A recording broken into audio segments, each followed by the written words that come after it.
A new head coach, Jim Foster, has said before he planned to beef up the Lady Mocs basketball schedule, especially at home, and he revealed tonight just how serious he was. Now we just got to get the energy from this crowd to transfer over to McKenzie Arena. They're redoing the seats there. We'll see them debut in just a couple of months. Coach Will Wade in his first season with the Mocs. Let's head back up to the booth.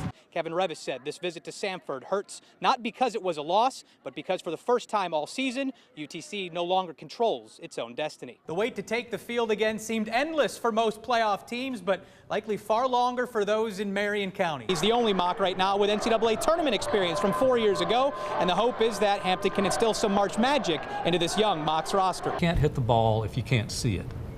Not accurate. Good point. All right. Really? Not accurate at all. You just start swinging. Now we're joined by the new Lady Mocs coach, Jim Foster. Thanks for a couple of minutes here, Coach. Another guy who's got his feet under him, maybe a little chance to catch your breath after hitting the ground running. South Pittsburgh also playing tomorrow at noon Eastern time in Cookeville for the Class 1A Tennessee State Championship. We'll also have complete signing day rundown from across the area and a look at how the day went for the Vols, Tide, Bulldogs, and Mocs coming up a little bit later in Sports at 6. Fourth straight season without a winning record left UTC at a crossroads with John Schulman. Today, the university decided its direction for the future, and for the first time in nearly a decade, it will not include the veteran head coach. John Schulman put on his lucky suit Wednesday, adding the same blue and gold tie he wore with it for some of the greatest moments of his tenure with the Mocs. But this would be the last time he wore it at McKenzie Arena and for one of the lowest moments of his coaching career. I did not want this day to come. I don't want to be up here talking to you right now. I wanted to keep fighting, and I wanted to keep this thing going. To do that, though, Schulman needed an extension to his contract, something UTC officials, including newly hired Chancellor Steve Engel, decided the program could not afford. With a contract extension, not in the future, we understand the difficulties of coaching collegiate men's basketball under such conditions. You can't recruit with no years on your contract. You can't do it. It's not fair to me. It's not fair to our coaches. It's not fair to our players. It's not fair to the program. It's not fair to our fans. Schulman's overall record stands one game under 500 after a 13-19 final season. How many wins would have qualified to get an extension? Come on, man. Either you want me or you don't want me. Either this is good enough or it ain't good enough. I wasn't coaching for my job.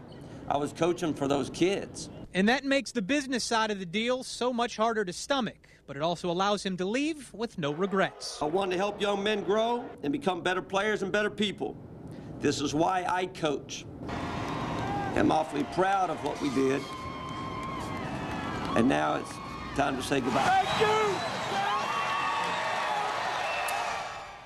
2 NCAA tournaments, 4 North Division titles in his 9-year tenure. We'll talk a little bit more about the now coaching search for his replacement and what's next at the moment for UTC basketball coming up later in sports. There were a few cars covered in bright orange pom-poms driving circles around Tennessee Wesleyan's campus last night, and they were blaring Rocky Top. But other than that, the city of Athens offered a very warm welcome to Alabama coach Nick Saban. After a few months of hoopla and controversy, more than 1,500 people left McMinn County happy after getting to see a future Hall of Famer up close. Thank you, ma'am. Sure, the event was 60 miles south of Knoxville, but it was no surprise to see an endless line of Crimson filing in to see Nick Saban speak in Athens. So it's a little bit of a drive. 60 miles. 60 miles. That's not bad at all. We'd go 1,000 though. It don't matter. Why do you like Nick Saban so much? Because he's the Alabama's coach and they're the best team ever.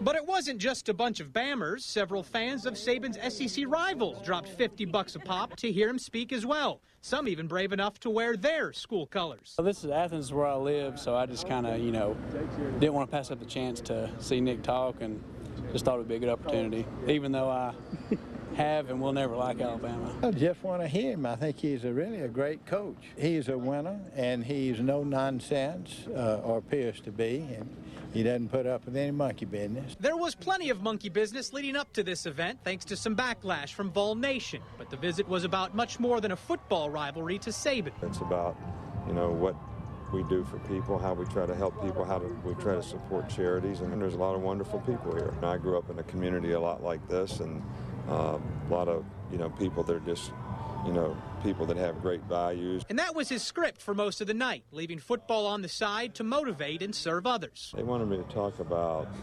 growing up, they wanted me to talk about motivation, and they wanted me to talk about teamwork. So I think I'm going to try to hit on all those maybe. And if any of the rival fans caught flack for hearing Saban's thoughts on those topics, well, they made sure to have an excuse ready. Well, I got the tickets as a gift, so I didn't actually go out and purchase them, so figured I'd come see him talk. You can blame it on somebody else if need be, right? That's exactly right. Being totally focused and totally relaxed in high-pressure situations is hard for anyone, especially for elementary school kids. But 24 youngsters down in Murray County have proven poised beyond their years, and they have quickly become one of the most decorated archery programs in the entire world. What started as a hobby for parents turned into a new school sport at Woodlawn Elementary in 2009. We all like hunting and shooting bows, and so at that time it was just something we enjoyed and wanted to do. There were lots of things we didn't know. Among the things they didn't know, there was overwhelming interest in their newly formed archery team. I heard about it when I was in first grade, and I wanted to do it. I liked it immediately. It was fun. I just thought it was different and I wanted to give it a try. And it just looked like it was so hard to do. And for some it was. I was shooting like 70s. It was bad. But for others, my first arrow went in the red and I said, that ain't that bad. Where did your second one go? Was it better? It was a 9. And I was like, yay, finally. What do you mean finally? You shot 2. I know. Should have been the first one. When we first started the program, we could beat most of the kids when we shot. But now when we come in and shoot, it's not even close. And when I beat Mr. Lingenfelder, I'll say better luck next time. Of course, this group of 24 archers pretty much says that to everyone. Woodlawn has already won 2 national titles and will take aim at its 2nd World Championship this weekend in St. Louis. We won state and nationals, so we're trying to win worlds so we can have all 3 in 1 year. If we win another one, we'll be the fastest archery team in history to win so many, so we gotta win one more. But even without that win, the program has hit its target, offering enthusiastic kids an athletic alternative to the so-called mainstream sports. It's helped their academic performance and attendance and all those things. All of those have been better as a result of our archery program. They have flourished in it.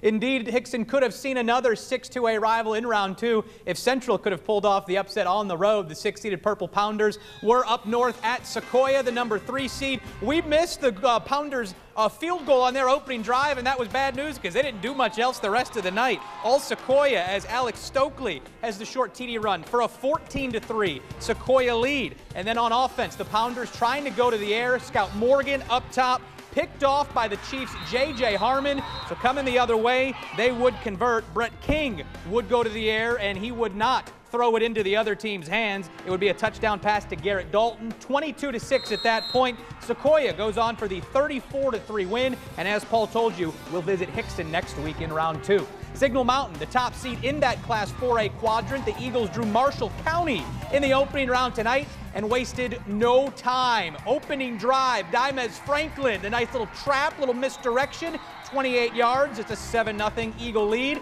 and the offense continued to roll. James McClellan, some nimble feet for the big guy on the cut, and then just don't touch me carrying guys across the plane. 41 yards for the big fella, rumbling all the way. 14-0, then becomes 21-0 as Jack Teeter goes up top to John Ryan Wilson, 29 yards on 4th down. The Eagles scored on their first 4 drives of the game and never looked back. Signal rolls into round 2. Well, they will play Knoxville Catholic next week after a 52-17 win. The area's heaviest hitters were all packed into the same bracket in Class 5A. 2nd seed Ottawa hosting Stone Memorial and going right at them early. Brody Binder rolls, finds Turner Anthony for the 5-yard pylon dive and a 7-0 lead. And then it's Amari Kendricks filling in for Desmond Pittman, the big running back, no longer a part of the Owls football team. They were doing okay without him. The short run by Kendricks and the long one by Rashawn Freeman. Pure speed, y'all, just gone. 80 yards, it's a 20-0 lead. Ottawa cruises in this one into round number 2. 47-7, they destroy Stone Memorial tonight. Who would the Owls play? East Hamilton hosting Oak Ridge on the other side of that bracket. The Hurricanes tied at 10 at the half.